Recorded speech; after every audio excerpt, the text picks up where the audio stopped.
Hello, my spooky friends. My name is Cassie, And I'm Caitlin.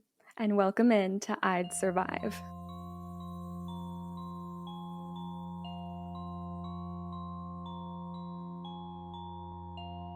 So, hey Cassie, what's up? How you doing?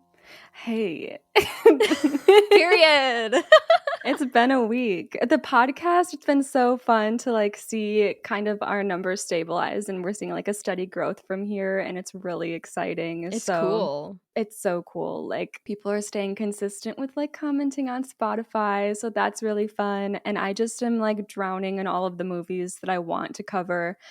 It's too much. We're never going to get to it all, but I'm just so happy about this podcast and excited for it to be a little escape for me every week. Right? Yeah, no, it is nice. We're working, but we get to sit here and just chat about horror for, a couple hours, and it's really nice. Yeah. Sometimes you need it to escape the horrors of real life.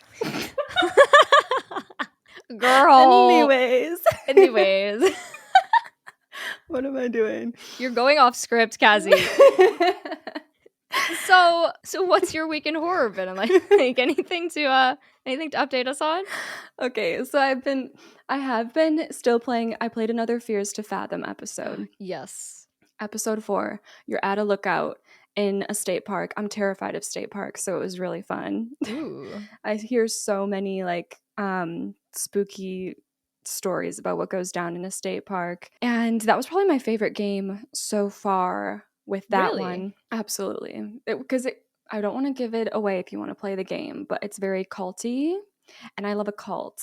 It's so spooky to me, and Fair. it was a lot of fun. And then movie-wise, I finally watched Smile 2. Oh my god! Wait, did you do it for a video or did you just watch it on your own? I just watched it. Okay. I watched it with my sister. We watched the first. I think I did a video for the first one, but I heard a lot of mixed stuff about the second. So that's why it took me so long to actually get to it. And then by the time I obviously did, I'm like, well, whatever. What I did film a video on is 50 Shades of Grey, which could also be considered my week in horror.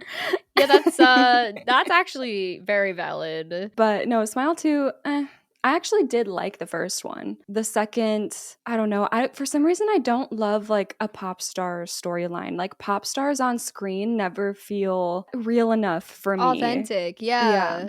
I think, especially because I feel like we've had a bunch of those with Maxine, Smile 2, and then The Substance. We're getting a lot of celebrity type horror right now. I personally didn't like Smile 2 at all, and I got roasted for that.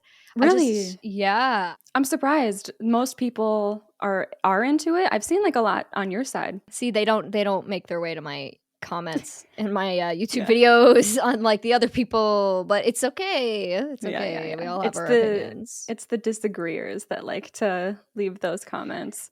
Paragraphs. Yeah. And it's that they've copied and pasted it on every other person who doesn't like the movie. No, I know. You can always tell when somebody copy and pasted something and you're like, nice. So Smile 2, yeah. I have a lot that I'm going to be getting to. This month, though, we're entering April when we're recording this, and I'm going to be watching so much horror. Last month I was busy. I was traveling a lot. I haven't gotten to watch a lot of movies in general, but in that time, it's just been stacking up all the horror that I want to watch. Yeah. And it's going to happen finally. So I'll have more to rant about at the beginning of these episodes. For me, the only thing that felt notable in horror was the switch to direct happened this week, and there's this one game coming out called Reanimal, and it's by the same creators as Little Nightmares. It looks so good. Yes, I have seen that. It looks like Little Nightmares. It looks exactly like Little Nightmares. I'm not gonna lie. That's why I'm intrigued. That's why I love it. Same. So I'm just looking forward to that game. What was that? Did you hear that? What the heck was that? Excited for the game. Excited for the game, baby. Alrighty. So today we're going to talk about a movie that I watched this past week, actually, specifically for the podcast. This is a movie called Presence, and well, it depending on the way you look at it, did it come out in 2024? Did it come out in 2025? Well, it came out in 2024, in January of 2024, at Sundance Film Festival. Of Let's course. Of go. course. Love And that. then it didn't actually get a theatrical release until this January. So it's technically a very, very new movie, which I didn't realize. I saw it 2024 and I was like, oh, it came out a long time ago. No, most people are just seeing it now, which was Yeah. surprising to me. I've been seeing it. It was on like the trending movies page in Letterboxd for a Oh, was while it? over the last month. And it's something that I was just going to watch on my own for a while. But then when you brought it up as a possible episode, I was like, ooh, yeah, go for it. That would be fun because I am interested to see. Obviously, the title is making me think paranormal. And I'm interested to see is it full paranormal? Are there other things that are going to come into play? I'm really excited for this one because it was trending for a long time. I didn't even know that. I was just like looking up. I don't even know. I was just looking up horror films and I've just been grabbing the most random crap. You guys, it's harder for me to pick movies than it is for Cassie because she's seen everything. So I Yeah. have to find a little bit more obscure things where she can be like, let's talk about Psycho. And I'm like, yeah, I haven't seen that one yet.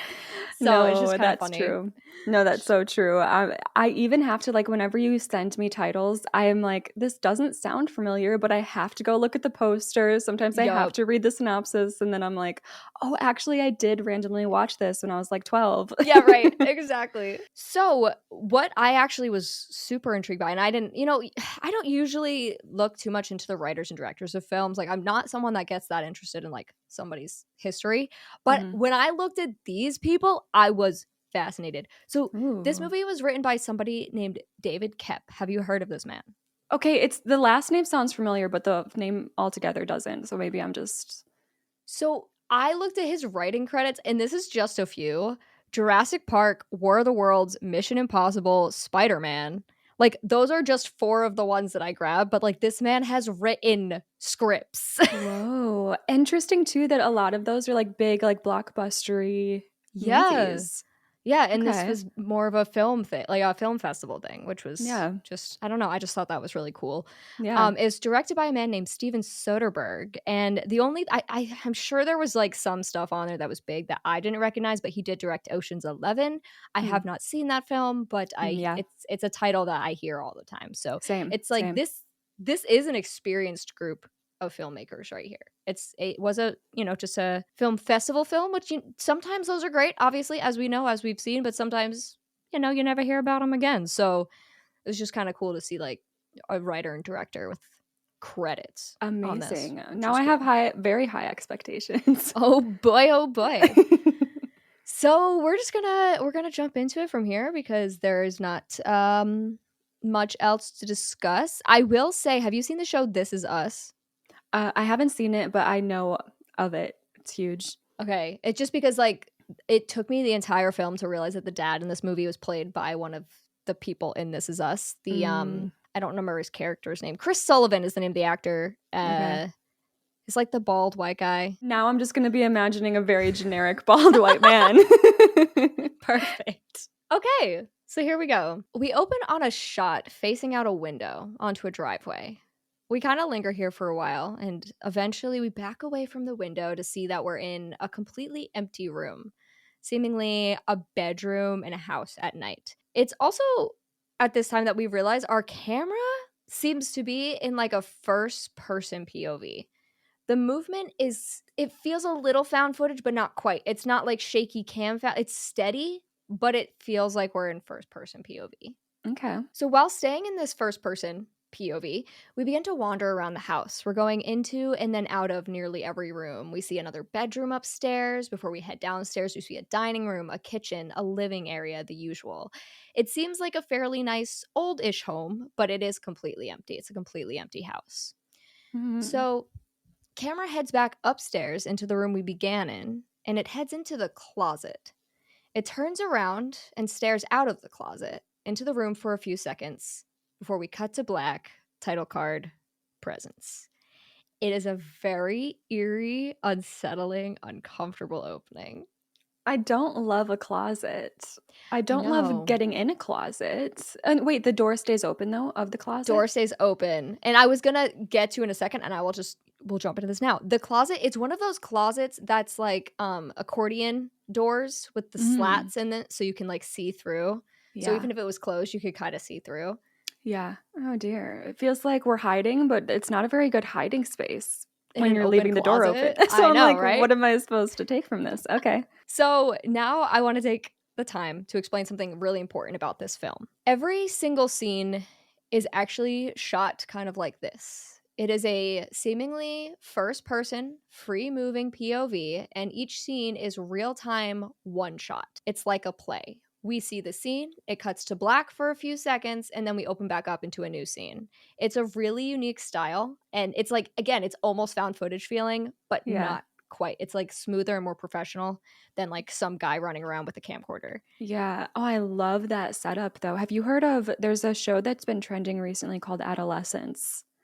Wait, somebody just mentioned this to me, I feel It like. Oh my god, I've been seeing it everywhere. I think I'm gonna do like a binge video on it, but it's like 4 episodes. That's it, and each episode is all one take. Oh, wait, yes, I did hear about that's so cool. So that's so interesting that that is trending, and now I'm hearing about this. Like, I'd love for this to become more of a thing that people play with because it sounds so Absolutely. cool. Absolutely. And it's just like something that I really admire and stuff like this is acting. It's like I respect it a lot more because there's a lot less room for error. Because if you Yeah, screw up 3 minutes into a scene, you gotta redo the entire scene. So yeah, everything about it is just really cool to me. I really love agreed. it. And as a found footage girly, and I know you are too, it's very close to that kind of feel, which Yeah, is cool. amazing. So, next scene. At the end of every scene, I'm just going to say scene just to Okay. kind of make it easy to follow in that Yep. sense. So, next scene, we open back in that same closet that we ended the last scene in, but it's morning now. So, we hear a car pulling into the driveway and we decide to go up to the window to have a look. And a woman is getting out of her parked sedan in a rush and heading toward the home. We head on downstairs to meet her, and she's running around the empty house, turning on the lights, setting her stuff down. She's giving realtor energy right Okay. right Yeah. away. Right away, you're getting she's a realtor. Yep. Then we hear another car approaching outside, and she gets an alert on her phone. And when she checks it, she lets out an oh shit, and she runs for the door. Mm, She opens up the door to greet a family of four, two adults, two kids. They're really like teenager, high school level kids. The realtor greets the family with an enthusiastic hello, and the woman who just arrived apologizes and is like, "Oh my gosh, have you been here long?" And she says, "Oh, I'm always early," which is hilarious uh-huh. considering you just watched her panic get here and set everything up. Yeah, I love it. I feel like that's probably a pretty common thing that happens amongst realtors. For real though. Feels very realistic. So I'm going to go ahead and introduce you to these characters now for ease of explanation, but their names will be kind of sprinkled throughout the next couple scenes. But Okay. this is a family made up of parents Chris and Rebecca and kids Tyler and Khloe. And again, Tyler and Khloe seem to be in their high school years. The realtor hands Rebecca a pamphlet, and the first discussion they have is about the school district. Rebecca's firm in insisting that this house is in the North District, right? It's very important to her. Our realtor explains that this home just went on the market and they are the first family to see it. Hmm. It's at this point that everyone kind of, parts from one another and like starts looking around the house. And as the audience, we follow Khloe, the daughter, as she wanders into the empty living room. She's looking at this built-in mirror above like a mantle, a fireplace, when the realtor comes up behind her and tells her that's original with the house. 100-year-old silver nitrate glass mirror. I don't know. That seems like a random Okay. fact to know. As a Fancy. realtor, I don't think I would know that, She's just but making it up to make it sound better. she's like, silver nitrates. It's very important, like to this high school girl who does not give a shit, quite Right. frankly. Yeah. But we learned that the house is very old, 100 years at this point. I don't like that when it comes to horror. I know. It's old house, always bad vibes. Mm-hmm. But anyway, as the realtor is talking at Khloe, who's been pretty silent this whole time, like she's just kind of listening. She's like listening to the realtor, but she's not responding. She's not all that interested. Khloe actually glances right at the camera lens as if she sees or senses something. Oh my god. Okay, so like I mean, I feel like I was already kind of getting there in my mind, but this is confirming it that we are the presence, like the POV.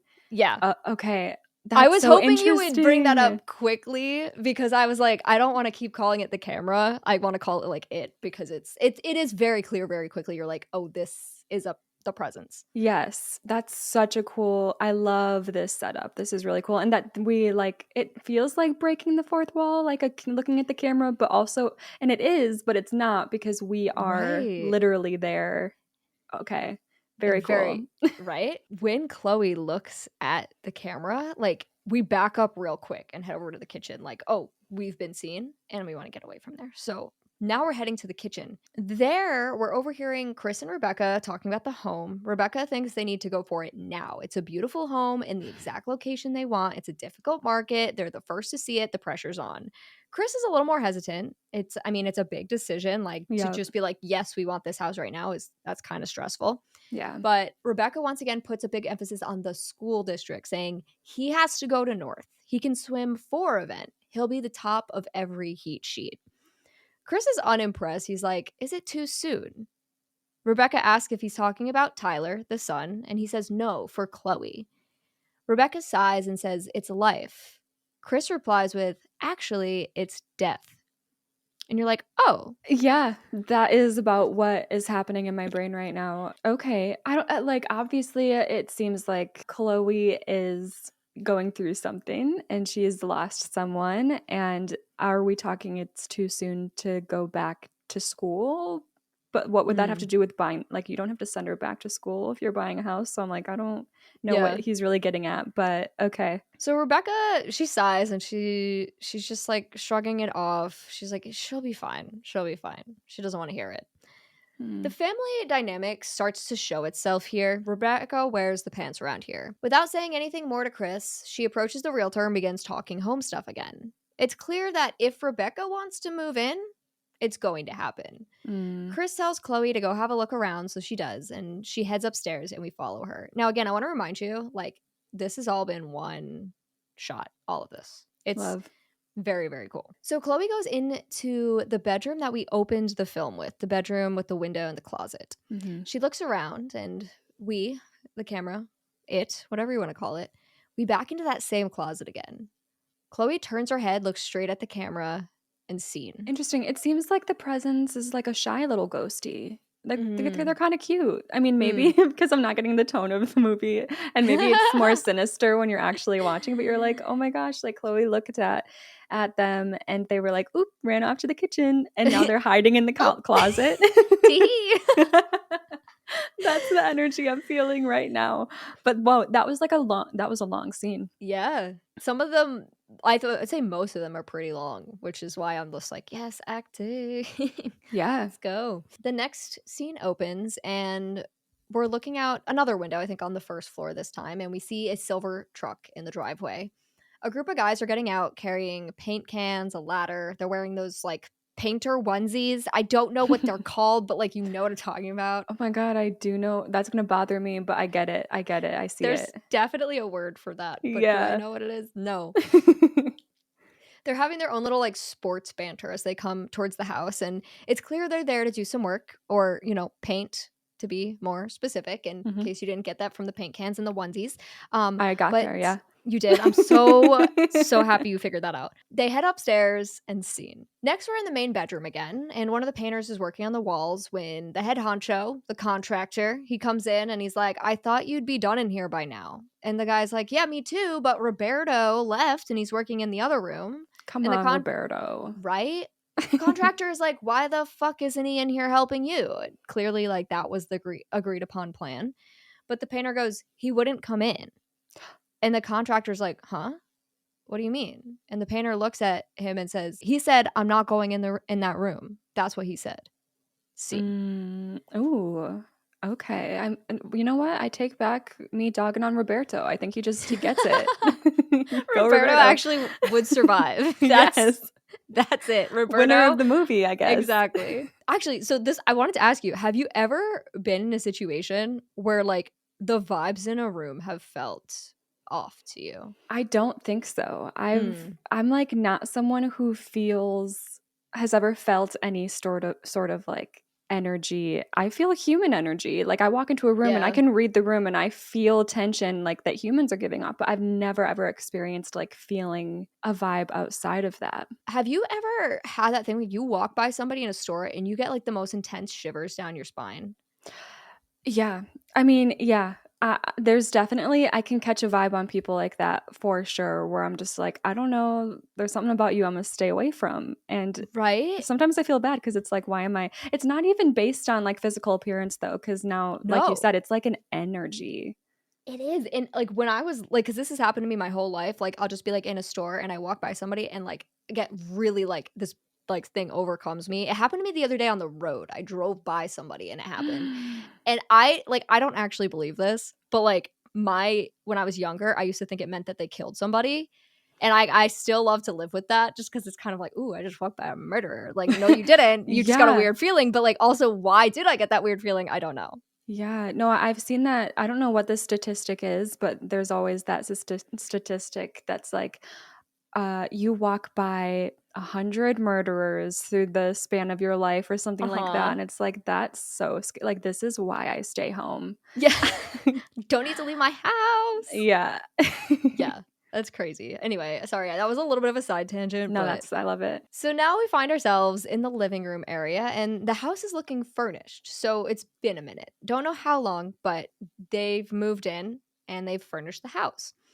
Rebecca is out on the porch and she's on the phone and it seems like she's stressed out. We're watching from inside, but we can hear everything outside very clearly. And Okay. she's telling somebody on the other end of the phone that she doesn't need to know this information. Quote, Dave, the whole point is I don't know that. I scaled the shit out of the first 2.5 without knowing.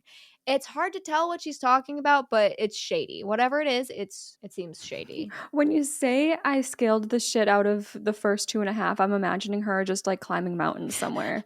I'm not gonna lie, I don't know what that means, No. but It's probably like a finance thing or something. I don't know. probably.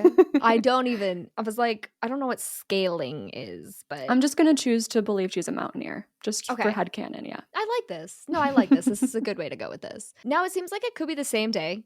We're in the living room where Rebecca's telling Tyler about some sort of trouble. So her son. We're not getting any specifics, but now Tyler's the one that's like, why are you telling me this? I shouldn't know shit like that. Hmm. Rebecca tells Tyler that everything she's ever done has been for her son, for him, for Tyler. Okay, so like fuck Khloe, I guess. What is up with? Because Yeah. before in the kitchen too, like she didn't give a shit about whatever the father, Uh-huh. Chris, is worried about Khloe, and she's like, she'll be fine. Yeah. And now she's like, everything I do is for you, It's for sweetie, to Tyler. you. Ugh, So she's actually like grabbing his whoa. That sounded like it was about to go somewhere bad. you can't pause like that. Okay, but it's not even that much better. So Oh God. she's grabbing and rubbing his hands a little too much. It just feels Oh, overly affectionate in a way that makes me a bit uncomfortable. She yeah. even says to him, I've never felt this close to another human being ever. Which No, is like, that's no. weird, right? I'm not Yeah. crazy for thinking that's a bit much for your like a mother and her high school son. No, that is very, very weird. Okay, it's not just me. I'm so glad. I'm so glad. And you know what I put here? Is anything else striking you as weird from this conversation? But you clocked it before we even got there. So I'm so happy. I'm so proud of you. I'm on top of it. I get a vibe. People You freak got me a out. vibe because Tyler looks at his mother right now and says exactly what I'm thinking. He says, what about Khloe? Thank you, Tyler. Thank you, Tyler. Rebecca kind of stutters with some like, well, yeah, of course, of course. But then she's like, it's just different. And she's caressing his hands as she says this. She Why? No, it doesn't. You can stop now. You didn't need to start. that never needed to be something that was happening. No, wait. Do we know? I don't know if it even matters, but do we know which one is older out of Tyler and Khloe? Tyler. Interesting. So also her firstborn. Yes, exactly. Hmm. She says, in the end, it was all for you. Tyler gets up and is like, literally says, go to bed, mom, and just walks out of the room. Scene. Real. Like, just such a bizarre little moment that I personally kind of hated. Yeah. This next like cut is like, it just kind of says a lot to me. And so now we're in Chloe's room and she's curled up on her bed, like knees to her chest, head on her knees, and she's crying. Mm. Side note, I love the vibe of her room though. Like she's got the mood lighting right with the string lights, the lamp, even the way the street lights are coming into her room at night. It's like, Oh, oh, It's so beautiful, and I'm like, "Give me that lighting in my bedroom, I please. love that. I love okay, I have a random story. I Please tell love me." I love a street light like pouring into a room, and I have a street light like by my bedroom Yeah. window that can come in, and I used to keep my bedroom window open all of the time because at night because I liked the street light. And one time it was so, the timing of this was so weird, but like I was walking downstairs from my bedroom, going downstairs, and this car zooms past my house. Okay. And then all of a Okay. sudden I see it stop and like hard brake stop on the street. And Ooh. I'm like halfway down the stairs and I can see this car out of the downstairs window. It does a full reverse and I'm standing there like, why are you reversing? That was weird. So I went back up to my bedroom because I don't know why I had this feeling, but I went back up to my bedroom and it's reversed and stopped right outside my bedroom window. And there were Ew. like these two guys in there and it was pitch black outside and like the only light was like I had my bedroom light on. Oh And god. yeah, and I literally like I was crawling around my bedroom. I would've done the same shit, though. So I'm like, why? That's so freaky to me. Like, why did you? It's like they zoomed past, saw that they could see into my bedroom, and then immediately reversed and just sat there Yeah. and waited. I don't know Ew. what they were waiting for, but I was able to like close the blinds like from the floor. Oh my And then god. they sat there for like another 5 minutes before finally leaving. And I don't know if that was all in my head or why they did that, but I street lamps have been ruined for me ever since. Like I enjoyed them through movies. I got so excited when we did Watcher, my Uh-huh. last movie, and I pointed out the same exact thing you did. I was like, "There's street lights pouring in." Street Well, not for me, lights. guys. Never again. Anyways, Chloe's crying and she turns off her lamp. She decides to get under the covers. It looks like she wants to like go to sleep, but she's still crying. And now we in our first person POV, it, whatever, are behind her, like she's facing away from us until she quickly turns over and looks in the general direction of the camera. And we Okay. back away. She sits up and she actually gets out of bed and begins to walk toward us as we back into the closet. She follows us all the way to the closet, and when she gets close to the doors, she says, Nadia? Scene. Oh my god. Okay, my mind immediately goes to like a friend of hers that passed. Mm-hmm. And now she's feeling this presence and hoping that it's that friend. And it's just a matter of is it or is it not? I guess it could be. I don't know. Now we're in Chloe's room again, and we can hear the shower running in the bathroom off of her room. So we assume like she must be in the shower right now. We're in the closet. Mhm. And this spirit slash it slash whatever looks around a bit and even walks up to a photo of Chloe and another girl and stares at it for a bit. Some haunting piano music kicks in as the spirit walks over to her bed and begins to close her books and clean her bed off, like putting stuff away. So we as the audience are seeing like books closing by themselves and things floating around as we're like cleaning up her stuff. I need to remind myself that this is a horror movie and this is not going to be Casper the Friendly Ghost because honestly, this is so cutesy I of know, this right now ghost. you're like, "Aw, thanks." God, unless, oh dear, unless he knows now that he can prey on her by making her believe he is Nadia. Mm. Oh God. Chloe comes out of the bathroom, and when she sees her books neatly stacked on her desk, she actually lets out a little scream. And her dad Valid. comes running in to be like, "What's wrong?" And she stutters and says, I thought I saw something, a mouse. She clearly doesn't want to share what just Mm. happened. But like, if you're in her shoes, are you automatically going to assume you're crazy or think something weird happened? What is your first thought in her shoes? My first thought is just what the fuck?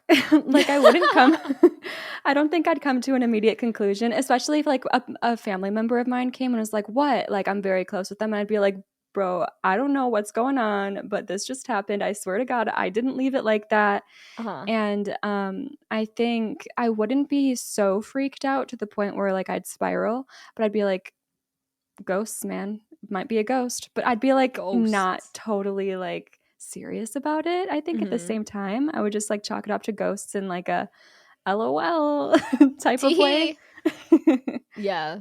I think what I was thinking when I was like writing this out, I was like, honestly, my first instinct would be like, yo, dad, did you just like come in here and put my books away? Like that Mm, would probably be my first thought. Like somebody came in here and put my shit away. I would not jump to ghosts, except that she's been like sensing stuff up to this right. point. So she clearly thinks like something's happening.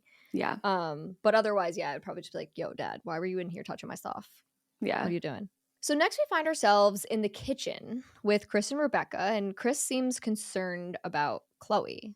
Like she's jumping at loud noises. She just seems off, but Rebecca's shrugging it off, saying she's always been an anxious kid. Oh my God. So I let's not know. do anything about it. Yeah, Let's not help exactly. her. She just is like always going to be anxious and there's nothing we can do about it. She has anxiety. Just let her die. It's fine. Like, whatever. Yeah. Chris then says, maybe we should test her. Rebecca laughs that off, but Chris is like, no, really, we can take a hair from her hairbrush. And Rebecca's like, nah. But you're also like, huh? Wait, yeah, what? Test her for what? Yeah. Then Chris says, look, she knows that the same people that Nadia knew. Rebecca tries to interrupt, but he says, no, the same shit is still out there. Rebecca rebukes, saying Nadia had been smoking pot since she was 11. Khloe's nothing like her. Okay. So we think, well, they think that she's using because that's what, yeah, she was with that crowd, at least when she was hanging out with Nadia. Chris says it only takes one time. That's 2 dead kids in 2 months. Oh, they literally died from, like, they overdosed. Mm-hmm. Okay. Rebecca just starts ignoring him here, and she goes back to whatever's on her laptop. She's like, yeah, whatever. Okay, whatever. But My daughter's Chris, going to overdose. Chill. Let me know I when got that work happens. to do. So Chris continues and says she just stopped breathing, dead in her own bed. Chris is really worried about Khloe, and like she's not talking, she's acting different, but Rebecca she just keeps shrugging it off. She says Yeah. there's no fixing this, and quote, she can't take us all down with her. Time is the only thing that will help. Oh my God. What do you mean? Okay. She can't take us all down with her. Well, could you maybe try raising her up? Do you Mm-hmm. think maybe you could, like, it doesn't have, the way she thinks about her daughter is so genuinely devastating. I know. I think you're going to love this next line from Chris because you Okay. already kind of said this. Chris sighs and he says, have you ever noticed that all your advice always corresponds exactly with us not having to do anything at all? Mm-hmm. And it, like, this pisses her off. She's pissed. She's like, but I love what Chris did here. He actually, like, stood up for Khloe, cares. Because it's clear at this point, like, Rebecca only cares about Tyler. Chris is there to protect Khloe. Rebecca's there just to worry about what Tyler's up to. Yeah. At least she has, I mean, not that this is like the greatest, how do I want to say this? Not that this is like the greatest option. You'd ideally want to have 2 great parents, but at least she has one parent that cares about her, especially because I feel like she's being targeted right now by a literal demon. So Right, exactly. No, Chris, like, you just, like, love Chris throughout this because yeah. he's a good dad. Love you, Chris. Love you, Roberto. Chris and Roberto, let's go. So next, we come upon Chris in the kitchen eating dinner alone, and he picks up his phone and sends a message to someone using like speech to text, and he says he has a legal question he wants to ask, so he'd love for this guy to call him back. Chris empties the rest of a bottle of wine into his glass and scene. I'm hoping it's divorce. Divorce, love. Divorce. Divorce, babes. Divorce. That's it. I love that our mind both went there. So next we open on Khloe, and she's sitting in her bed, and we hear some people enter the house downstairs, 2 male voices. We hear one say, my parents aren't going to be here, but he says that his sister's here. So we know it's Tyler and presumably one of Tyler's friends. Okay. They decide to stop by Khloe's room to say hi, and we learn that Tyler's friend's name is Ryan. It's kind of an awkward introduction. Like, Khloe and Ryan are just kind of like, hey. Yeah. And then, like, that's it. Because, like, what else do you say to, like, your brother's friend? Like, okay. Exactly. Cool. Especially when you're a teenager, like, you're not allowed to, like, really be nice. Right. to your brother's friends. Right. You're like, no, ew, gross. Yeah. So then we follow Tyler and Ryan to Tyler's room, and Ryan looks at Tyler and says, dude, he gives a nod towards Khloe's room. Oh, of course. He's Uh-huh. into her. Uh-huh. And Tyler just goes, don't even. And he kind of pushes it a little bit, Ryan, like clearly saying he's interested in her without actually saying it. And Tyler just changes the topic, like he doesn't want to go there. Yeah, poor Tyler. I know. Tyler says he wants to have a party next week, something chill, like kickback kind of vibes. And Ryan's like, nah, man, we gotta have a rager. Oh boy. The spirit leaves the room and goes back to Khloe, and we can overhear some light chatter from Tyler and Ryan, and it's kind of indistinct, but like they start talking about prescriptions, drugs, something about, Oh, yeah. yikes. And you're like, oh, no. Khloe is laying on her bed, like on her stomach facing away from the door, like when you're just kind of like on your phone or something, whatever. Yeah. She's facing away. And even though the spirit is standing about 7 feet or so from the door, we can see it close the door slowly and lightly without Khloe noticing. Mm-hmm. Is he in In the room room with Khloe. Oh, so like closes behind them. Yeah.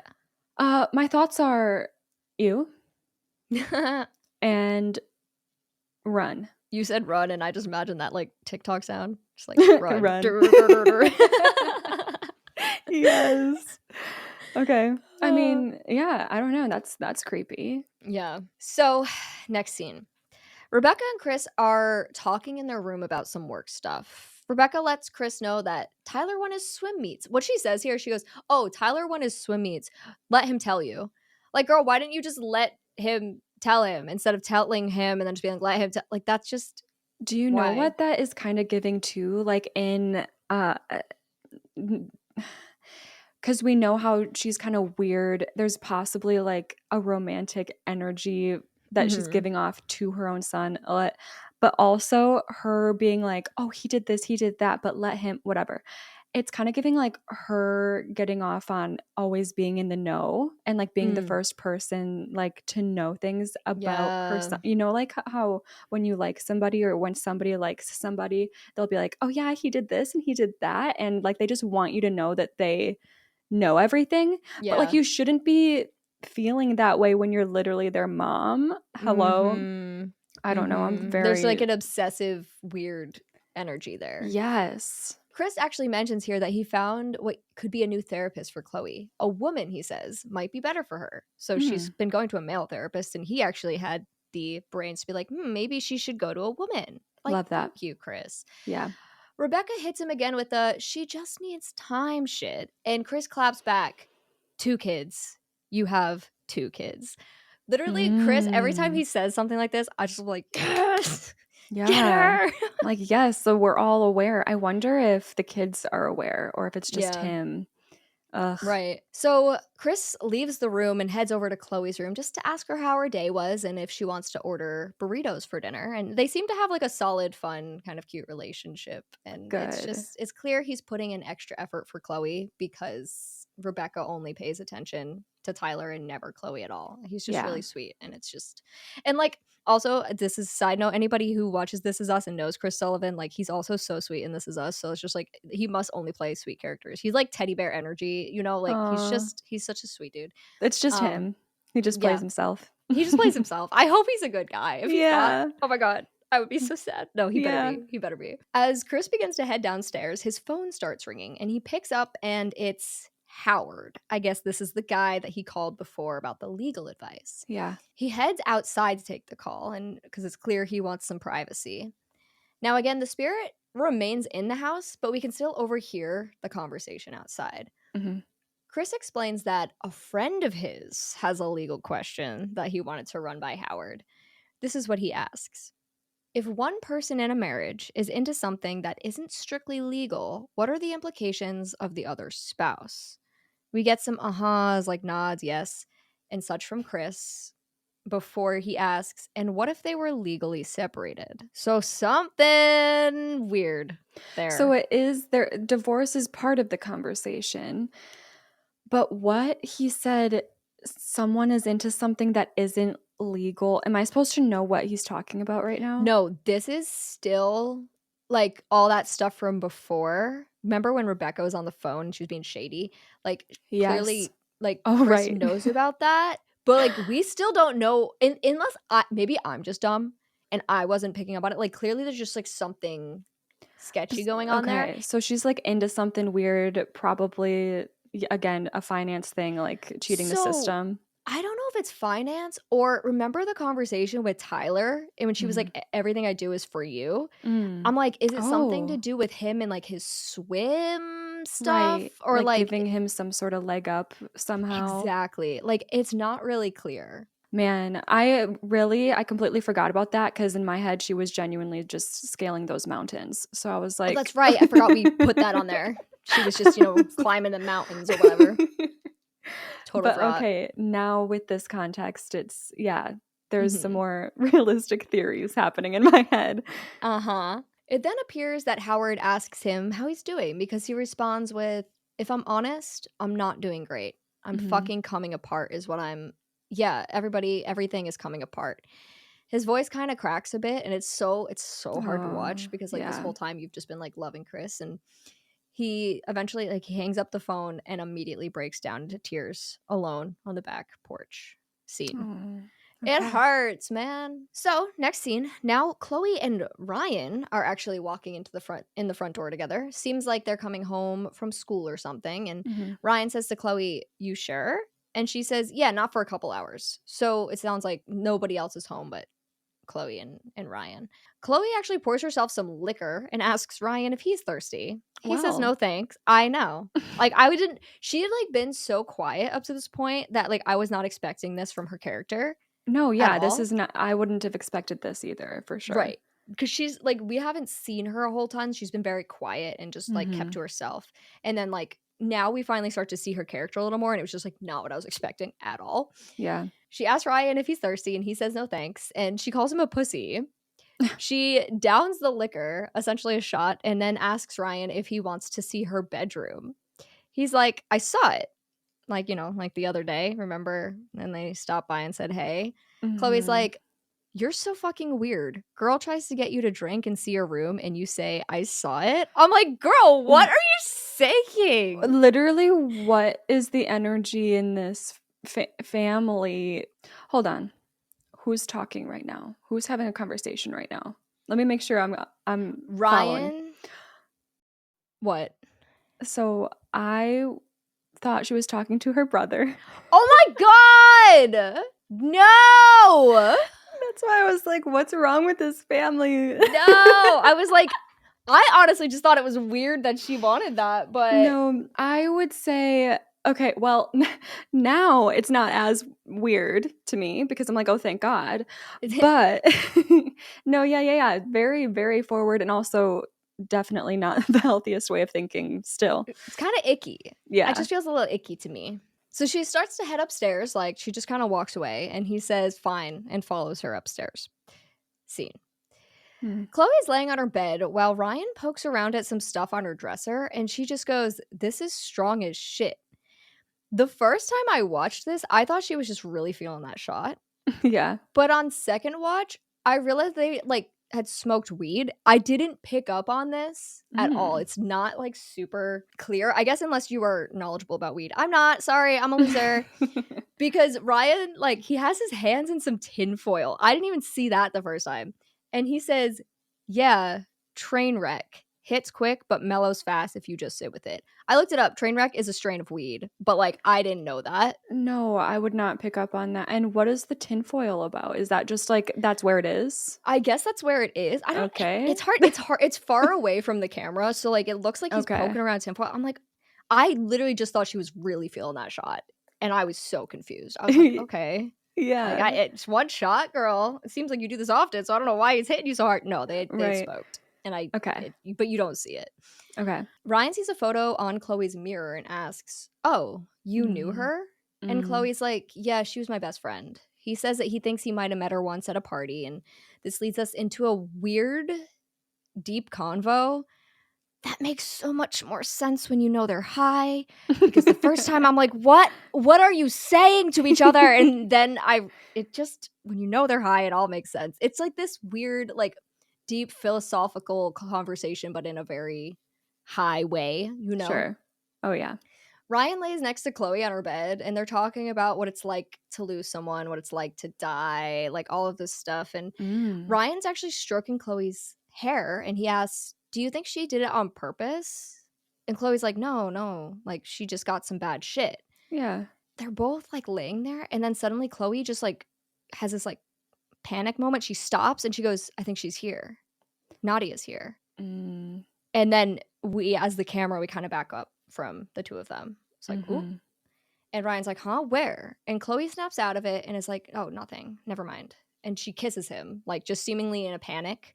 She's just like, she wants to just, you know, forget be like, it. oh, nothing, never mind. And then she just kisses him. Yeah. And then she apologizes. And Ryan tells her, no, it's okay, and kisses her back. And then she breaks down and starts crying. Oh, boy. Yeah. Ryan's actually really comforting here. He's saying it's okay. He says this is going to go exactly how you want it to. And then he kind of goes into like this dark space for a second. He starts ranting, like calmly ranting, but like ranting about how he doesn't have any control in his life and he doesn't get to make any of his own decisions. Things are dark for him. It seems like he comes from a controlling family, and he seems like he really went somewhere because like he kind of snaps out of it and comes back, and he's like, but this is all you, kind of implying that she's going to make the decisions in this relationship. I put quotes around that. It's up to her what they do and where they go. And she kind of has calmed down now, and she kisses him and they start to make out and undress. Now, remember, Spirit has been witnessing all of this, and at this moment we turn away and we look at the closet. We hear a bit of a rumbling start to happen, and the shelf in the closet comes collapsing to the ground. Okay. Wait, that's so weird because we're not in the like we, the ghost, the presence, are not in the closet, but it's assumed that the presence caused that to happen. But that's interesting because up until this point, it's just been like the presence moving the books, the presence closing the door with what I assumed was, I don't know, his little ghosty hands. But now, but now it's like, oh, the presence can like make, it's like telekinetic. Yes, exactly. That's spooky. And also it's like, are you jealous? Because why are you lashing out when she's with a boy? Right. Interesting. So obviously this startles Khloe and Ryan, and Khloe seems like genuinely scared, and Ryan laughs it off as some cheap ass drywall. Khloe decides to approach the closet where we're standing, and just close the door. We don't use it anymore now. We don't use that closet. So she actually comes like right up to the camera, and then we hear a heavy breath or a blow, and Khloe's hair actually whips back up like from her face, and like we see it happen, and she jumps back. And Ryan's like, yo, what happened? And she goes, it's just the weed. Wait, that is an annoying part of that, because maybe when you're high, it's like, oh, that was some weird, was that laced? Like, why did I experience? I would chalk it up to the drugs as well. Yeah. If I was sober and that happened to me, I'd be like, so Tyler, we're switching rooms. Have fun in there. You can have fun. I don't want to be in there anymore. Yeah. So later that evening, the family is sitting at the dinner table having dinner, and Khloe actually asks them if they've seen or sensed anything in the house. Yeah. Unsurprisingly, Chris is listening to her, and he seems confused and concerned, but he is listening. And he says, no, I haven't sensed anything. I haven't seen anything. Rebecca's kind of just on her phone, like emailing, texting, whatever she's doing during this conversation. Like, she's not really paying any attention. Of course. Khloe says, I've seen things. Like, she's seen things move, and she gets a feeling that there's something in the house.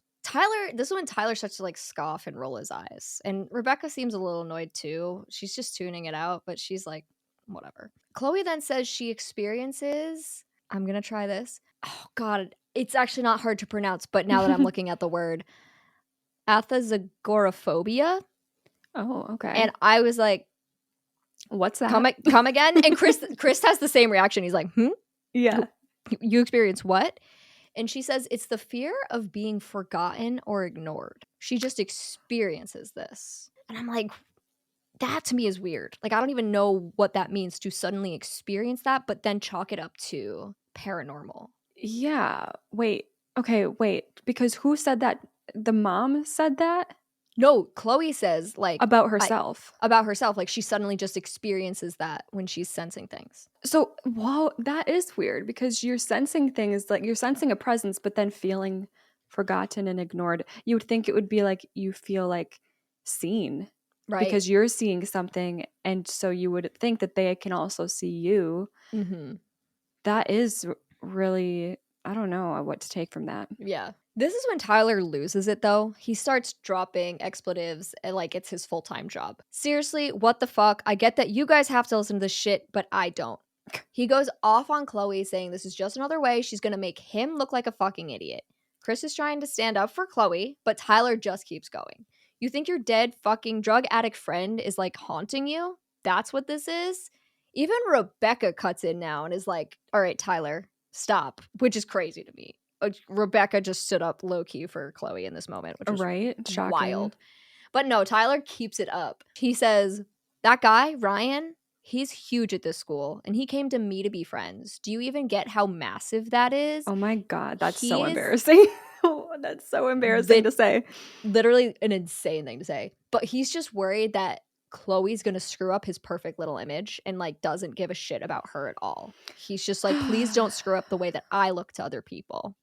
It makes sense, like him and the mom being Mm-hmm. so close. Mm-hmm. But I'm thinking more, I'm still stuck on like the feeling forgotten. Yes. It would make sense if she thinks that this presence is Nadia. It's like Nadia left her behind and like she Ooh, yeah. almost wishes she could be with her. I don't know if it's quite like on track of completely suicidal thoughts, but like almost feeling like that sadness of like, I feel like you're seeing, or I'm feeling like I'm sensing you, but I can't be with you and you're not seeing me and taking me with, I don't know, something like that. So everybody starts yelling and just screaming at each other. Like everybody's yelling at this point. And Tyler gets up from the table and just storms upstairs. Scene. Later that night, Tyler comes downstairs to see Chris in the living room. And he asks, like, do you have a second? And Tyler actually says, it's possible that I was an asshole. You think, Tyler? Do you think you might have been an asshole when you basically told your sister that her existence didn't matter as long as it was benefiting you? Yeah, right? I should not be as pleasantly surprised as I am because it's like, yeah, minimum. It's so funny because I was like so excited and I was like, girl, hold on, back up. Like that is like you just said, bare minimum. It's because we're like, the mom would never be like, oh, I'm sorry, I think I might have taken the wrong step here. So it's like, since she's that bad, you expect Tyler to be that product of his mom. Right. But listen, there's still a lot of growth to be had, buddy. But good job. Just a little. He says that he actually tried to apologize to Khloe, but she told him to get out of her room, which is totally valid. Mm-hmm. Chris and Tyler have a little conversation here, and Chris tries to remind his son that Khloe's been through a lot. She knew both the girls who died, he says. Mm-hmm. Tyler didn't seem to know this info because he's like, both? What? Oh, okay. Maybe there's someone other than Nadia. Mm-hmm. Yeah. But then Tyler continues to say, those fucking idiots putting shit in their bodies. Okay. He's kind of unbearable. Mm-hmm. Like blaming these girls for having taken bad drugs. Mm-hmm. It's ridiculous. He tells Chris that Chloe's definitely fucked in the head, but it has nothing to do with dead friends. He's thinking that she's using drugs. Chris just kind of leaves the room because he is tired. This poor man is tired. He's had enough and seen. Oh, man. We don't get like a clear answer on what type of drugs they were, just like hard drugs. Yeah, I think like it wasn't even like weed like laced with something bad. It was probably like more intense. Yeah. Okay. They might bring it up at some point, but I don't think it's significant. Okay. Like the type of drugs that they were using. Yeah. So now we cut to another night and the whole family is in the living room. Chris is on his feet drinking his wine. He loves his wine. He's just kind of pacing around the living room, and Khloe sits on the couch with a pillow on her lap. She's got her phone, and Tyler and Rebecca are having a very animated conversation. In this conversation, Tyler is describing a prank that he and his friends pulled on some girl at school. It's one of those pranks, you know, like where they make the girl think that the guy she has a crush on was into her and like is messaging her from some, like one of those pranks. So mean. So what sucks but is so unsurprising is that like the mom is laughing and like she's into it. Like she's into this story. She thinks it's funny. Where Chris and Khloe are both just sitting there like silent, like, Yeah. okay, like why Ugh. this is kind of nasty, but whatever. The camera actually does get like close to Chris during this, and you can see just pure disappointment on his face as he's just overhearing this entire story. Then we get to the part of the story where Tyler says, and she sends him the picture. Rebecca interrupts and says, well, I don't love that. She's actually disapproving of something that Tyler says. Wow. But Tyler's like, no, like he wasn't in it for the picture. It's not about the picture. He continues the story when Chris cuts him off and says, he didn't keep the picture, did he? Tyler's just like, no. Anyway, whatever. Oh my God. And they keep going. And Chloe's sitting there on her phone looking kind of uncomfortable as her brother tells the story when we start to hear a loud, high-pitched ringing sound. And Chloe speaks up and is like, what is that? But nobody really seems to pay any attention to her because they don't seem to hear it. Oh no. Okay. But so Tyler just keeps telling his story with, again, too much joy. He just thinks this is so funny. Yeah. And he's talking about how the whole school started making fun of this girl. And he thinks it's hilarious. And then Khloe interrupts and says, so how'd the picture get out? As she holds up her phone Oh my God. to Tyler. At this point, all three of them look at Tyler like, oh, that's kind of fucked up. And they start kind of getting into a bit of an argument. And everyone's just like, why the fuck? Like, is the picture on the internet? Who posted it? Like, why do you have that? Blah, blah, blah, blah, blah. But we leave the room and we head upstairs as some haunting strings kick in. Now, for the most part, this movie's been environmental sound. Okay, so when little bits of music kick in, it's like, ooh, intense. Something's happening. Something's happening. So we head upstairs and we go straight into Tyler's room. And when we get there, shit starts rumbling. The desk starts to shake. Trophies start flying off the shelves. Things are being thrown around. Lights flickering. The whole deal, like dresser drawers opening and closing, just like wild shit's going on. You know what, Ballad? I'm pissed at Tyler too. Me, exactly. So believe it or not, the entire family comes upstairs and sees it happening. Amazing. They all witness this, which we've talked about this before. Like, it's such a refreshing thing when everybody sees shit. Such a satisfying moment that I wish every paranormal movie incorporated, because otherwise I'm just so like not having a good time type of frustrated. Because you're just like so mad. You're like, just believe him, please. Even though I know in their shoes I probably wouldn't believe them either. And I'm just like, I kind of play devil's advocate a lot there. If my friend came to me and was like, yo, a ghost just like threw something across my room, I'd be like, Especially when that friend has been like going through a hard time and dealing with grief. Exactly. But I hope that Khloe gets her I told you so moment now. Yeah. They're all terrified, but Khloe like walks into the room and Chris is like, Khloe, what are you doing? Get out of here. But when she goes in, everything stops, the lights go out and everything just stops. And she says, it's her. It's Nadia. Scene. I don't think it is, girl. I don't think so, but now I'm getting to the point in the plot where I'm like, how is this gonna pan out? Like, how is this gonna end? I don't know, because the ghost, the presence does seem to like have a liking for Khloe, but I'm like, that doesn't necessarily mean good things. So I'm pretty much scared for everyone at this point. So next scene, the entire family's outside on the porch and we're watching again from inside, and they're kind of in panic mode, like, what the fuck just happened? What do we do? We can't go back in there. And Tyler looks at Khloe, who's the most chill out of the group, and is like, how can you be so fucking calm about this? And she just shrugs with a smug, I tried to tell you. There it is. There it is. I told you so. I told you, and you guys all made fun of me. So, and I wrote, this part is so satisfying because we don't ever get this from horror. So for her to literally have an I told you so moment in the film, just perfect. Love that. Khloe goes on to say she doesn't mean harm. She knows it's Nadia, and they're still kind of doubting her. Like, how do you know? How do you know that? And she says she just does. She can sense her. They argue a bit more before the scene ends. So you don't think it's Nadia? I I don't. Okay. I think this is like, I'm going to stick with that theory that this is like an evil being that is trying to get at Khloe, making her think that they're Nadia. Mm-hmm. It's possible that it is Nadia, but if it is, I'm like, I guess that would be twisted if like Nadia, her friend, literally like killed. I'm wait, like someone, people have to die. Like it's a horror movie, so I'm like, what is this Mm-hmm. presence capable of? What's it gonna do? What's its motive?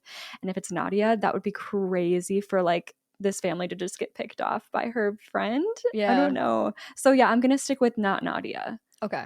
Okay. So in the next scene, the whole family is back in the living area together, and Chris is just getting off the phone with the realtor. He says there were no other reports of this sort of thing happening in this house ever in the past, but she does know somebody who's sensitive to the spirit world and is happy to hook them up. Chris Hmm. said that he agreed to have this woman come by the house tomorrow at 12:30. Hmm. Tyler and Rebecca are super skeptical, which tell me how the fuck you're skeptical right now. Because it seems like they don't believe in, as they put it, psychics. I mean, so you believe in ghosts now, though. So why Right. is a psychic so crazy to you? Exactly. Exactly. That's like my thing is like, I'm not sure how I feel about psychics, but if that happened in my house, I'd be like, yeah, get her in here. Like, Yeah. bring her over here. Yep. So the next day, this woman arrives, and her name is Lisa. And she arrives with her husband, Carl. Oh, God, I love this moment. So we go to greet them at the door, and we are standing directly in the doorway. So Lisa's like walking in, and as she gets close to the camera, like she has this like subtle gasp as she like jumps backward. Ooh. Like she walked into us in a way, Yeah. but it's subtle enough that like no one really noticed, but like obviously we did. Yeah. And it looks really cool. That sounds cool. So then we head inside. It's time to get started. So we get situated in the living room, and Lisa takes a seat on the couch while we, the audience, stay on the far side of the living room. But Lisa is like staring us down right now. Mm. She slowly gets up and walks to that old mirror that we talked about Mm. before. She looks into it and says, Blue. Rebecca chimes in to say, that's Chloe's middle name. Oh. Then Chris is like, well, I did tell her that.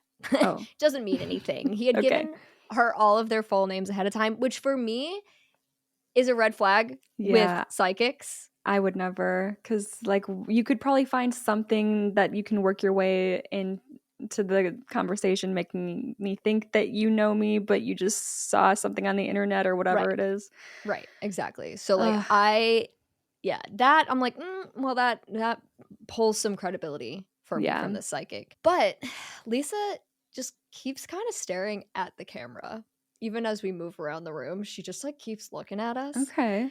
And then she says, it's suffering, just like you are, Chloe. Oh. Okay. Calling us out. Bitch. Fuck. Trying my best here. And then she's like, so you lost your friend. And Chris whispers like off in the corner, like, I didn't tell her that part. I Okay. didn't tell her that. So Lisa asks Chloe what the name of her friend who passed was, and she tells her name is Nadia. And Lisa tells Chloe that the death of her friend has brought her more than pain. She seems to suggest that it also brought her the ability to sense things on the other side. So like Hmm. this trauma brought this out of her.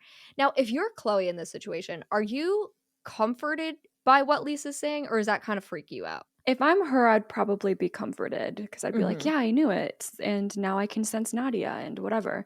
Right. I think I would want to be really hopeful and look at the positives. Like my mind wouldn't go to demon. My mind would be like, oh, my friend, it's her. It Yeah. really is her. Right. Yeah.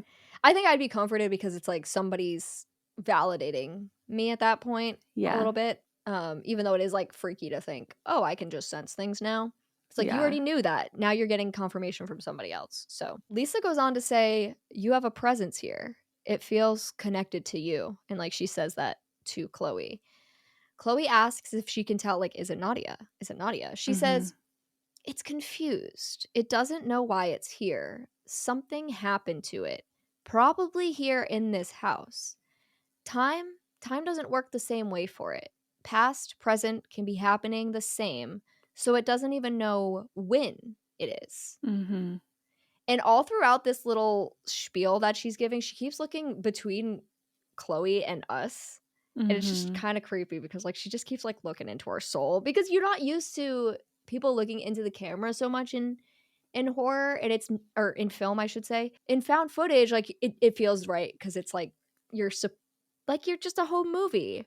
But when it's so polished and professional and like the characters keep looking in the lens, it's like, hello. Yeah, unsettling.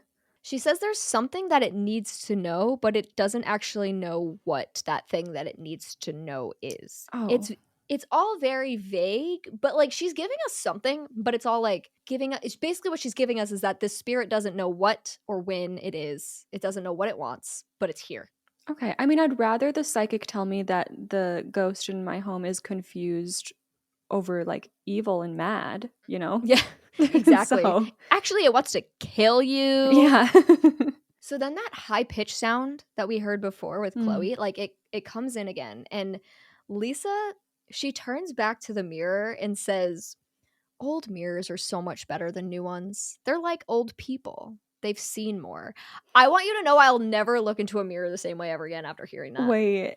Yeah, giving like thinking about mirrors in a sentient way is kind of scary. That's horrifying. I hated that. They have seen some. Oh my god. I have an old me. I have a 100-year-old me. I have a 100. Oh. I have a 100-year-old mirror in my house that is part of a cabinet that my great grandpa built. Oh my god. Oh my god. And now I'm a little scared. I'm already scared of the fruit cellar. Now I have to be scared of the mirror. Is the mirror in the fruit cellar? No, it's Put it literally there. in oh my god, but it's in the cabinet that's attached to the wall. It's like this big like it's this big like built-in cabinet in the wall. So what I want you to do is go in front of it and say Bloody Mary 3 times.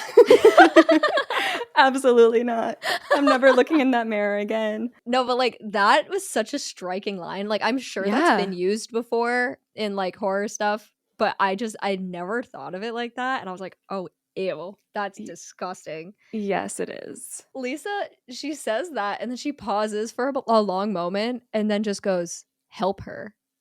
Before a large gasp as she throws herself back from the mirror.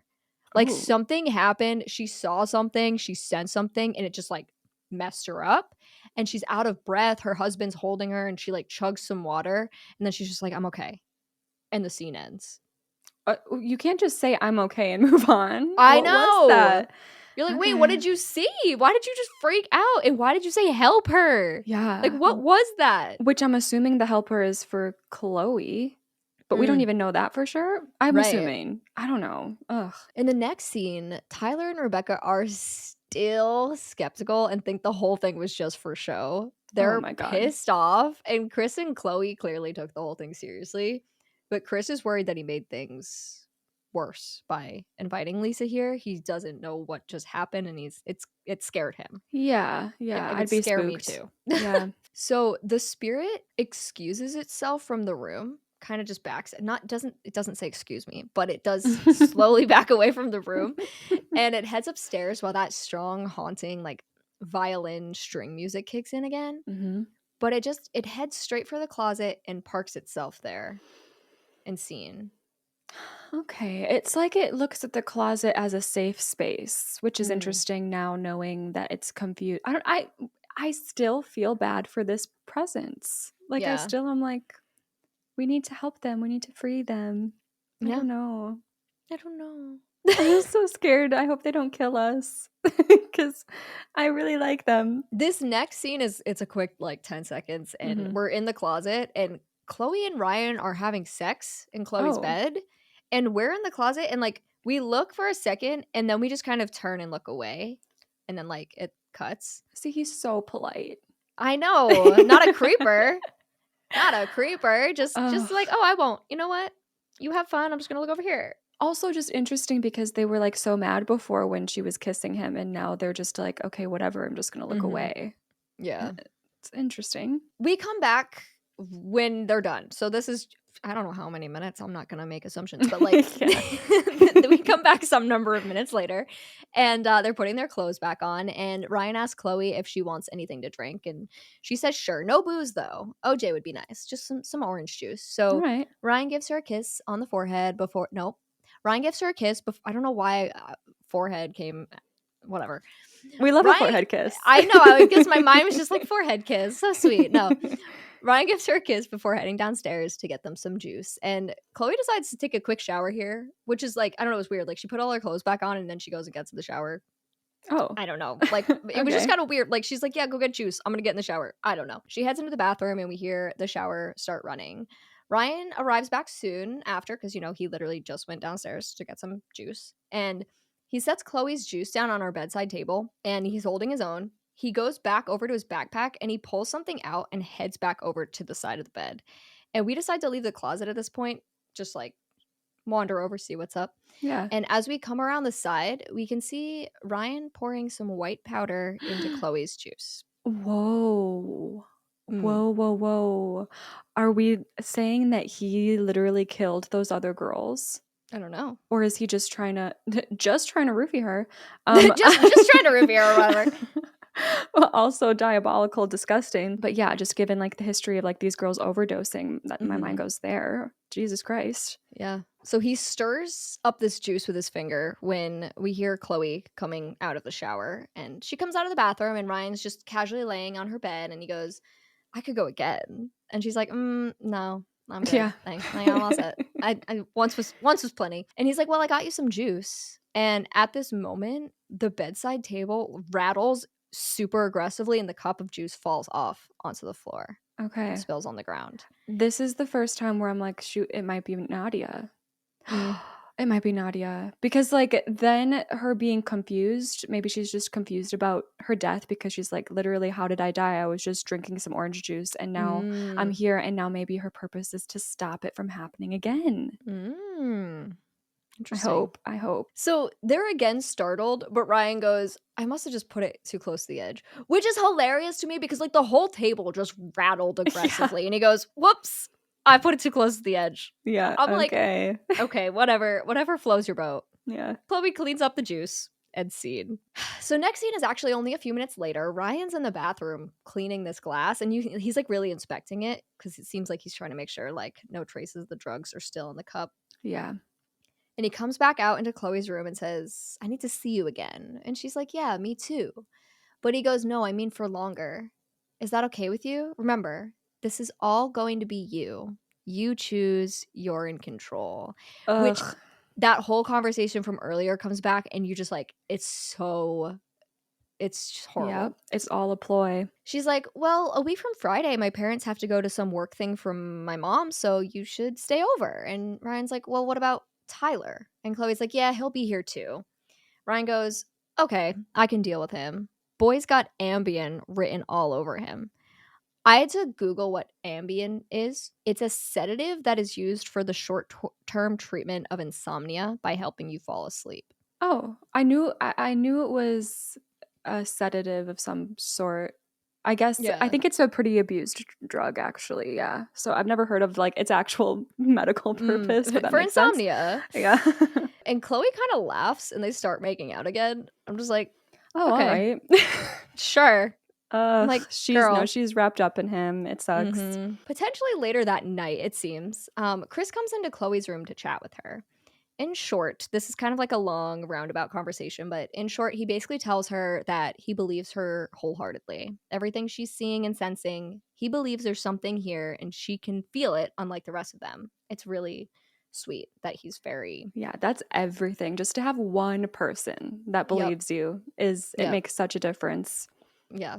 They share like a really like nice strong hug before the scene ends. So another day, we're in Khloe's room looking out the window onto the driveway again. Lisa's back and she's talking to Chris. Chris is apologizing, saying not everyone wants her here and he's sorry, but she responds saying, I don't need to come in. She says that she had a dream that has now made her believe that whatever is here is actually here because of something that hasn't happened yet. Something bad. Exactly.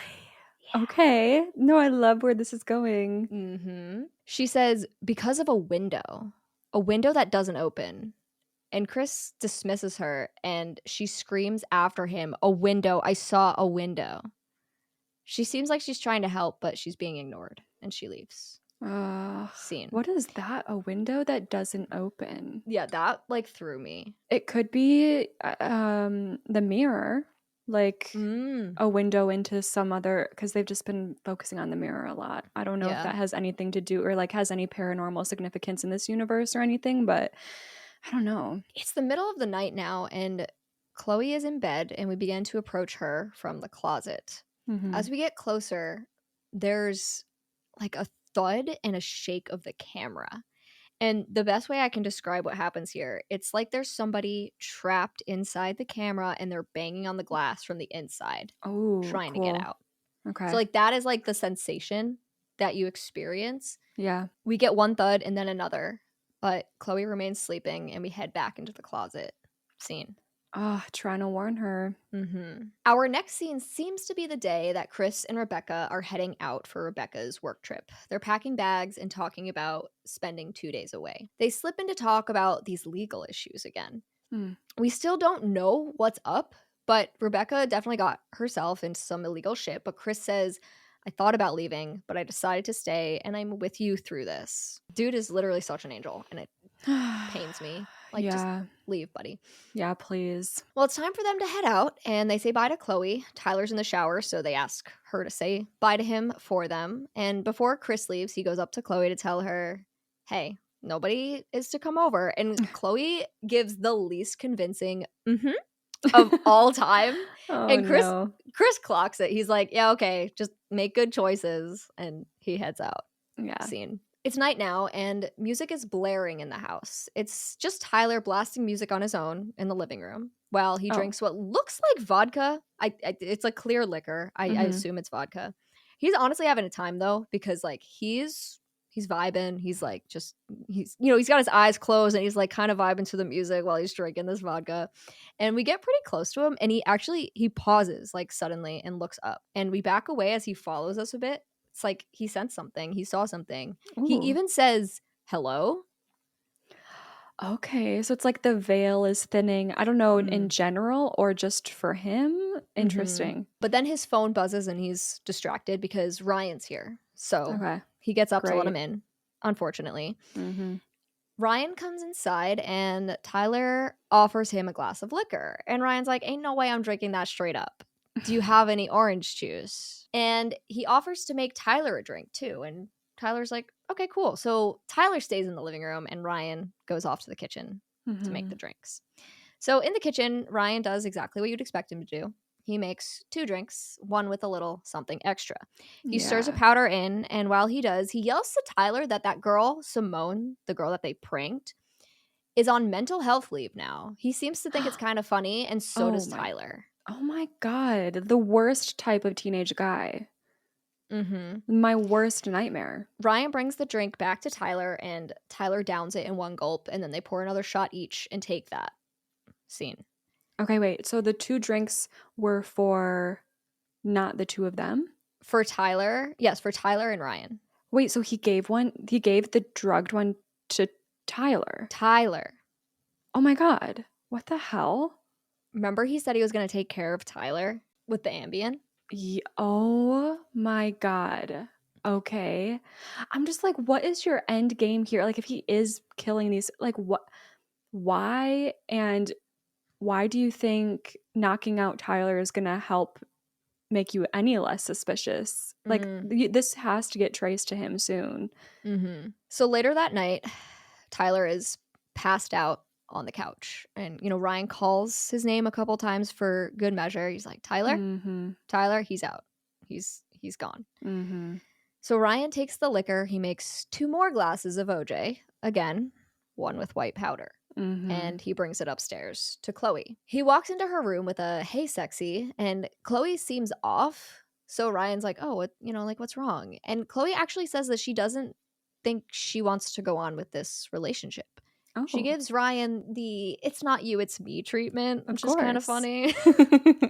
She says she's got stuff to work through and she wants to do it on her own. Okay, perfect. Ryan starts crying. I'm putting this in quotes. Ugh. And says he must have done something wrong, that he's an asshole. He cries that he's so fucking alone, as he puts it.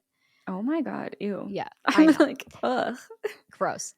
Khloe tries to comfort him. He looks to Khloe and says, "Can we maybe just talk?" as he hands her the drink. Mm-hmm. She agrees. She chugs it.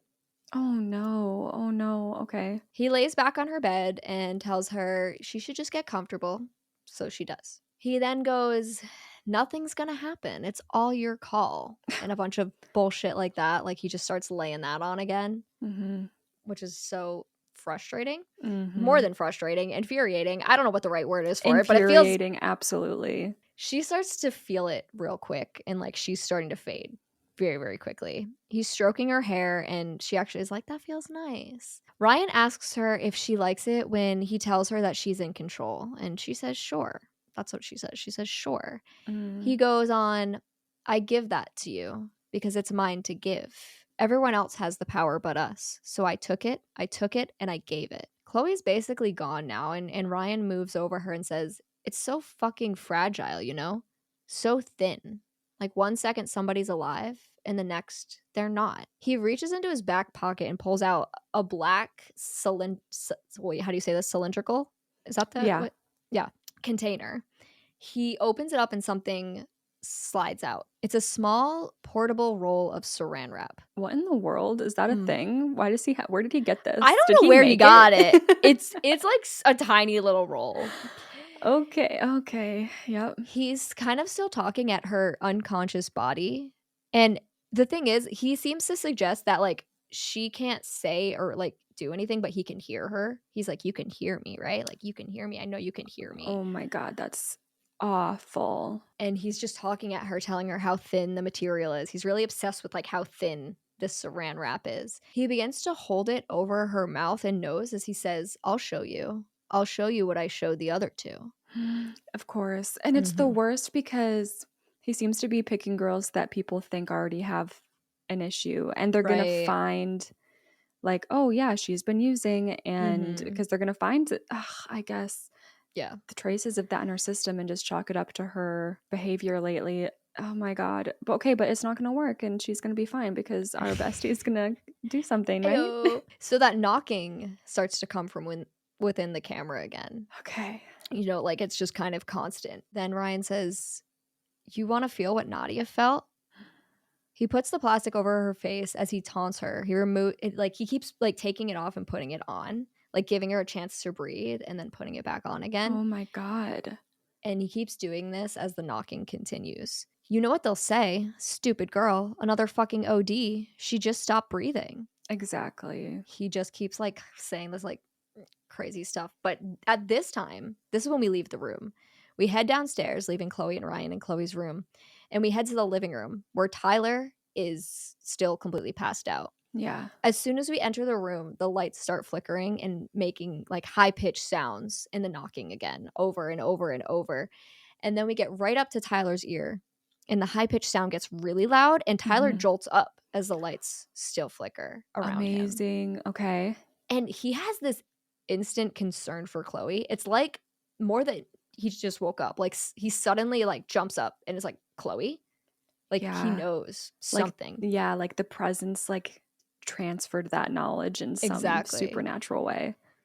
So he runs upstairs calling for her, and we follow frantically. This is the most like frantic the camera's ever been. It's usually pretty smooth, but like in this moment, it gets kind of like choppy and stuff. Mm-hmm. And Tyler bursts into the room where he sees Ryan standing in the middle. He screams, "Get the fuck away from her," as he tackles him. The two of them smash into the second story window and go flying out onto the driveway Oh my below. God. Oh my God. The window. The window. Okay. Oh my God. Okay. We approach the window to see both Ryan and Tyler splayed out in some not so great positions on the pavement. I don't know. Because I don't want Tyler to die. Mm-hmm. Okay. This, like, you know, like cut to black actually lasts a little bit longer than the other ones. It seems like a little bit of time has passed. Mm. But we do open up on another scene, and we're in the closet again. And it's closed until Khloe comes in and opens it. her room is empty now. And she's grabbing something from the top shelf. Seems like she's looking for something, seemingly the last thing that she left in her space. And it's Okay. a scarf. And then she heads out of the room, but she turns and looks back one last time into the empty space. And she lingers before heading downstairs. We follow her. Rebecca stands alone in the empty dining room, and Khloe tells her, like, Mom, it's time to go. And she says, no, I just need one more minute. And Khloe says, okay, like, take as long as you need, Oh my God. but we'll be Tyler outside. He did die, didn't he? Oh no.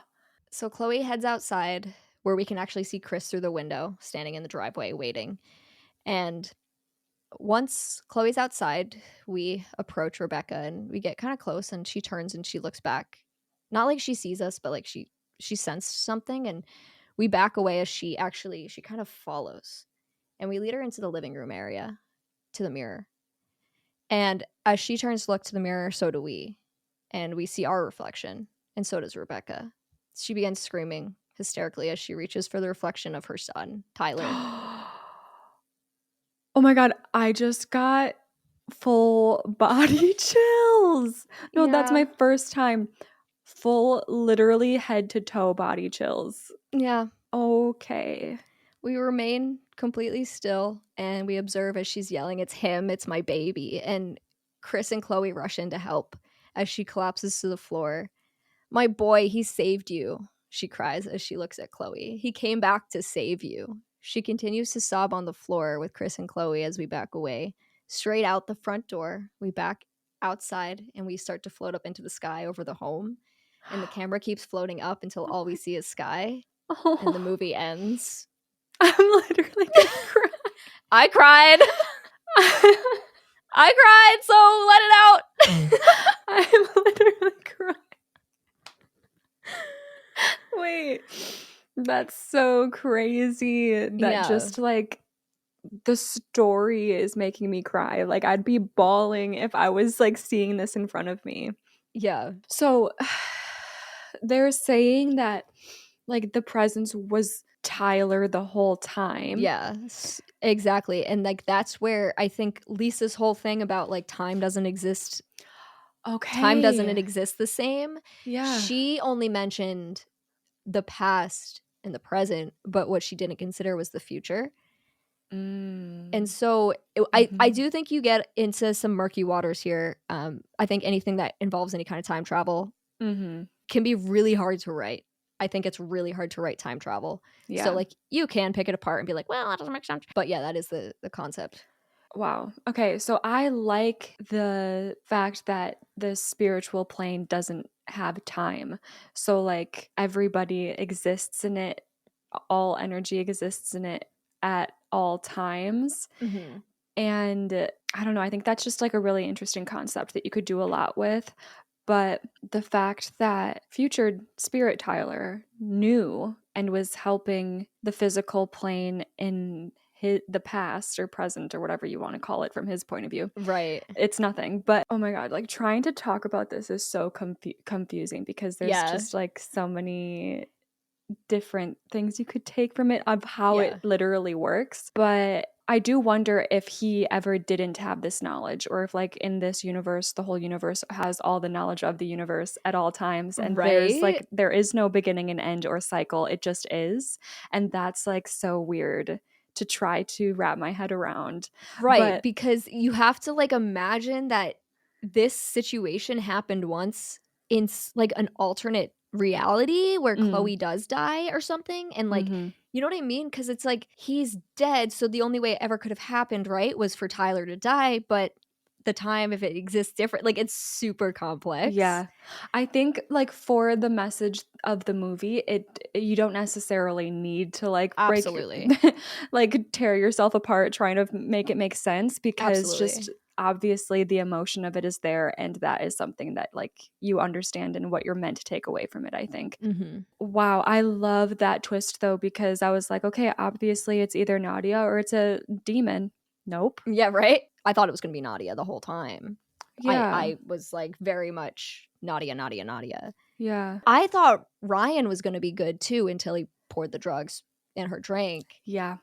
That's what I was going to say. I wasn't expecting it to take the turn that the villain is actually human. I thought Well, I don't know what I thought no matter what that the villain was going to be the presence.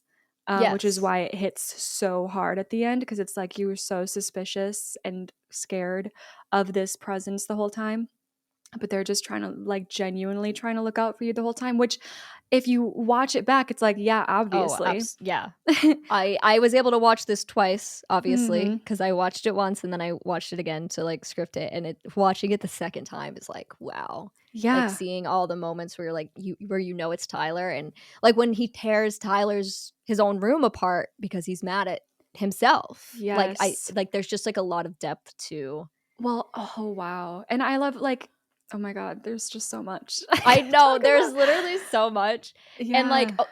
I do want to say I started writing the script for this and I almost stopped and chose a different movie because I recognize the survivability is not a super huge emphasis in this film. Yeah. But I was like, I feel like we'll still be able to have some really interesting conversations about this movie because I think it's really interesting. So what I did, let me see what I wrote here. Survivability, not the emphasis of the film, but what I was thinking was we could look at survivability a little differently for this. Okay. Would you survive, maybe not in a literal sense, but like from a mental perspective? Could you stay like mentally strong enough through all this trauma within this family dynamic that is super fucked up? And it's like is it something you could get past whether you were Khloe, Rebecca, or Chris? Because I think like looking at it from Khloe's perspective, like if she knows like her brother sacrificed himself to come back, like I don't know that I could ever get past something like that as her, you know? Oh wow. Yeah. Oh my gosh. And the wow.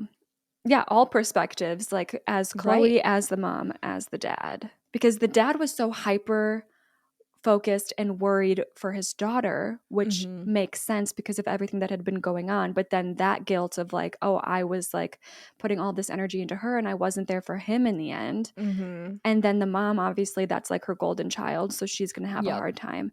And then the most complex and interesting is definitely Khloe. Khloe.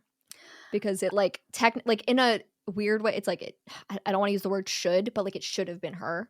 Mm-hmm. But Tyler came back and sacrificed himself for her, which is like is crazy. I don't know. Mm-hmm. Because like I was thinking about it, I don't think there's any way we can talk about survivability in like a literal way in this. No, it's definitely 100% for as Khloe. It's As Khloe 100%. or as and then in Tyler, it's like that just gets to a really deep level of like, are you gonna come back and sacrifice yourself for your sibling? And it's like, okay, well, it's probably also 100%. So like Yeah. so I was like, better to look at it from like a mental perspective. Yeah, mentally, I'd be pretty fucked up. I think anybody would be. I mean, just Mhm. grief on its own is fucked up enough and hard. And then, I don't know, is there a sense of comfort, though, that like they chose to sacrifice themselves and save you? Like, there's like, it's a noble way to go out. And Yeah. it's like, you know, it was their choice. Some people don't have a choice, some people don't want to die. And that's really hard to watch. But Right. then, like, I guess there would be some comfort in like he wanted to do this, he did this for me, and now I'm going to like live my life to the Mm. fullest to honor that. Wow, yeah. So I guess I would still be high up there. I wouldn't be doing great. My mental health wouldn't be doing great, but I would survive, like I would go on for him type of Yeah. situation. I think bringing that into it changes my perspective on it, like wanting to live for live for the hope of it all. No, to live for like him. Yeah. I don't know. I don't think there's anything wrong with calling this a 100%er, because this is a survivor tale. Like it's all about like Right. sacrifice and survival. And Right. in Chloe's position, it is 100% survival thanks to the sacrifice. So I I would be down to call this a 100. Wow. Okay. Hell yeah. I mean, I almost was like, where I'm not going to use this film, but then I was like, but it's so good. It's such an It's interesting story, and so good. I'm going to change what I wrote because of what you just said just Hmm. now, because like that actually I find that interesting. God though, like I know the kind of little depressive holes I can get into. So like I Mm. can't give this 100% because I just like I know my mental strength is not that high. Hmm. But I'll give it a 94. Like I Okay. think chances are I'm good. So yeah, you saying like, yeah, I probably would go for it now with my perspective that I've given you, but there's just that leeway of like, am I strong enough to keep going after something that traumatic happens to me? Right. Yeah. That's understandable. Yeah. I think also like when you were talking about like living for Tyler, I think the other thing that kind of sparked in my brain was there's also like that's almost gives me more hope though because like you know that he was there and like that he is out there and Yeah. that you're kind of confirming some sort of afterlife in a sense. Mhm. Mhm. And I feel like that's something that's really comforting. Like Mhm. maybe I'll see him when I Yes. die. So I don't know, that's also interesting. Yeah. I for anybody who's mad at me for choosing this film, just know I didn't know how it was gonna go, and I almost ditched it. I would love to hear from people if like they didn't like this because it was a little far away from like survivability. Please like go on the Discord. Sure, It is yeah. linked. It is linked in our Instagram if you're looking for it because I know some people were having a hard time finding it. In our link tree on Instagram, you can find it. I'm okay with doing some things that are less survivability focused, but I understand that's also kind of the point of the podcast. So you let me know how you Mhm. felt about this episode. Mhm. I don't know. I enjoyed it, but if you didn't, just yell at me. Just get really mad and just roar, get me, you know? Amazing. That was no, I loved that you stuck with this because I I cannot believe I cried through a story being told to me. Like it's so I'm somebody who I don't really cry very easily with books because I'm Mm, more affected by like the soundtrack, like the score that's happening and like yeah. everything melding together in this way that's like telling you to cry. Like this I don't know, there's something about movies and TV that can get me to cry so easy and music. But books, I'm like when it's just my imagination, I'm just like, okay, wow. Cool. Yeah. I Crazy. I get entirely where you're coming from with Ah, that. And I gotta say, the acting too, like throughout the whole thing with Ryan and Chloe, both of them are really, really good actors. Like mhm, super props to them. So that whole scene where he's like saying all this creepy stuff over her body, mhm. like also made me like a like very emotional because it's like it's hard. Ooh, It's really hard to watch, mhm. because you're just seeing like this absolute evil Yeah. and just oh god, it's just really, I really also well love done. that it played with like the morally gray situation of Tyler, like making these really awful decisions and like doing these really disgusting things. But Mm, even when, like, before I even found out that he was the presence and became grateful for him for that, just him like going after Ryan hmm. and like jumping at him and them falling through the window. Like I didn't want Tyler to die. And I love that when a movie like creates a character where like I think I called him like you are my worst nightmare, like doing this to a Yeah, girl and then like being devastated. Like it's like, well, okay, but I didn't want you to die. And then right. you just add on the whole level of what the whole point of the movie is and the reveal and it just fucks you up. Yeah, that's the presence, everybody. I'm curious to see what you guys submit for scores, just kind of based on the way that we chose to look at it. If you want to submit your survivability score, that is also on the Discord. You got 1 week from the day that we post this to submit that, and then we post that as in the Discord as well, like our community survivability score. So feel free to check out the Discord and let us know. Would you survive?